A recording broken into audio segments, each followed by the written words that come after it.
Hello students, मैं हूँ सिल्केश madam. आप सभी का मेरे इस चैनल में स्वागत करेंगे। आज हम कुछ नया पढ़ेंगे जो कि नया सब्जेक्ट है digital electronics and logic design. तो इसमें हम देखेंगे आज बेसिक डिजिटल इलेक्ट्रॉनिक्स के बारे में। तो चलिए शुरू करते हैं। Basic digital electronics. Digital electronics की जब बात हो रही है तो ये एक ब्रांच होता है इलेक्ट्रॉनिक्स का जो डील करता है कुछ रिप्रेजेंटेशन और मैनिपुलेशन डेटा डिजिटल फॉर्म में। अब हम देखते हैं इसका introduction. It deals with the study of digital signal and components. तो हमने बात की थी डिजिटल सिग्नल्स के बारे में।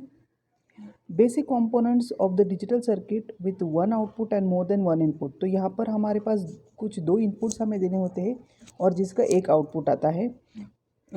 इसमें आता है एक जो होता है लो, जो होता है जिसे हम ज़ीरो बोलते हैं, और हाई जो होता है जिसे हम वन बोलते हैं। ओके, अब हमारे पास तीन तरह के गेट्स है। बेसिक गेट्स है जिसमें आता है एंड, और एंड नॉट। फिर आता है यूनिवर्सल गेट्स जो कि है यहाँ पर दो ही है, नैंड और नॉर। और स्पेशल गेट्स में आता है एक्सऑर एंड एक्सनॉर। अब हम बात करते हैं बेसिक इलेक्ट्रॉनिक्स कंपोनेंट्स की। अभी यहाँ पर हर तरह के कंपोनेंट्स आप देख सकते हैं डायग्राम में। एक ट्रांसफार्मर है, रेजिस्टर है, फ्यूज़ है, कैपेसिटर है, स्विच, एलईडी, आईसी, जिसके हम डिटेल में बात करेंगे अभी। फिर आता है ट्रांजिस्टर्स, डायोड और इंडक्टर्स। तो ये अलग अलग किस्म के डिवाइसेस है जो हम लोग डिजिटल इलेक्ट्रॉनिक्स में इसका इस्तेमाल करते हैं। अब बात करते हैं ICs and logic gates. ICs, जिस शब्द का सबसे ज़्यादा इस्तेमाल होगा आईसीज, जिसे हम कहते हैं इंटीग्रेटेड सर्किट्स। जो आता है चिप्स, माइक्रोचिप या electronic device. Okay, it consist of with thousands of electronic components made up of millions of transistors and registers. जो कि हम देख सकते हैं ये डायग्राम में, हम देख सकते हैं यहाँ पर सारे आईसीज ही रखे हुए हैं जिसमें कुछ ट्रांजिस्टर्स, रजिस्टर्स और कैपेसिटर्स है। अब हम देखेंगे आईसीज कौन कौन से हैं हमारे पास यहाँ पर। 7400 नैंड गेट, ये है हमारा 7400 नैंड गेट। फिर आता है 7402 नॉर गेट, ये हमारा है 7402। फिर आता है नॉट गेट 7404, 7404 हमारा नॉट गेट। एंड गेट 7408, यहाँ पर है हमारा 7408। तो 7432 और गेट, 7432 और गेट। एक्सॉर 7486, यहाँ पर एक्सॉर हमने नहीं दिया है। फिर आता है 74, ये आता है 747266 जो कि है एक्सनॉर। अब बात करते हैं लॉजिक गेट्स की। सबसे आसान और सबसे important logic gates, and gate. And gate जो हमारा है 7408 एंड गेट, जिसका फंक्शन है y equals to A dot B, जो कि है प्रोडक्ट। तो यहाँ पर हमने देखेंगे, यहाँ पर दो इनपुट है a और b, और आउटपुट आता है एक, जिसमें हम इसे y कहते हैं। यहाँ पर ट्रुथ टेबल इसका है। तो ट्रुथ टेबल इस तरह से दिखता है जिसमें हम लोग दो इनपुट्स दे रहे a और b, और आउटपुट हमारा एक ही होता है।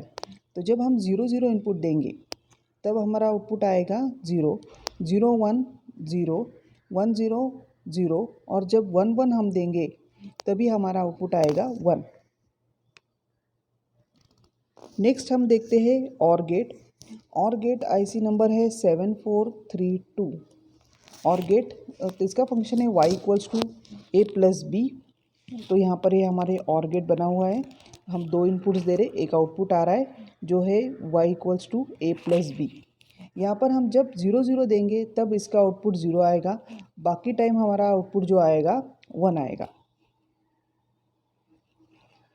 अगला देखते हैं हम नॉट गेट। नॉट गेट जिसे हम कहते हैं 7404 नॉट गेट, जिसे हम इन्वर्टर भी कहते हैं, जिसका फंक्शन है y equals to A dash या ए कॉम्प्लीमेंट। जब इसको एक ही इनपुट रहता है नॉट गेट में, यहाँ पर दो इनपुट्स नहीं होते हैं और एक ही आउटपुट होता है, मतलब ए और ए बार। तो ये आता है जब हम 0 देंगे इसका आउटपुट आएगा 1, और जब हम 1 देंगे इसका आउटपुट आएगा 0। अब नेक्स्ट देखते हैं नैंड गेट, जो कि है 7400 NAND gate, y equals to A dot B dash. Okay, तो ये है हमारा दो इनपुट और एक आउटपुट। तो यहाँ पर है 0 0 आता है 1, सिर्फ यहाँ पर जब 1 1 आए देंगे हम इनपुट तभी हमारा आउटपुट आएगा 0। बाकी टाइम आप देख सकते हैं हमारा इनपुट होगा, आउटपुट आएगा 1। नेक्स्ट देखते हैं हम नॉर गेट। नॉर गेट जो कि है 7402 NOR gate y equals to a plus B dash. तो यहाँ पर हम जब 0 0 देंगे तब हमारा इनपुट आउटपुट आएगा 1, बाकी इसमें हमारा आउटपुट आ रहा है 0। नेक्स्ट देखते हैं XOR gate. XOR gate y equals to XOR B, जिसे हम इस तरह से लिखते हैं, ये इसका साइन है एक्सॉर। ओके, तो ये हमारा डायग्राम है इसका। ओके, एक्सॉर गेट जो कि है 7486, जिसमें हम देख सकते हैं जब 1 0 या 0 1 इनपुट आएगा तभी हमारा आउटपुट आता है 1, बाकी टाइम 0 0 और 1 1 के इनपुट से आउटपुट आता है हमारा 0। आखिर आता है एक्सनॉर गेट, तो जिसका आईसी नंबर है 747266। ओके, तो यहाँ पर देते हैं y equals to a dot b, जिसे हम लोग ऐसे इस तरह से लिखते हैं। तो इसका ट्रुथ टेबल होता है 0 0 1, और जब 1 0 और 1 0 1 आता है तब इसका आउटपुट आता है 0, बाकी इसमें इसका आउटपुट आता है 1। तो ये हो गई हमारी बात आज बेसिक इलेक्ट्रॉनिक्स में सारे गेट्स के बारे में। तो आज के लिए बस इतना ही। थैंक यू, और बने रहिए आगे की वीडियो के लिए।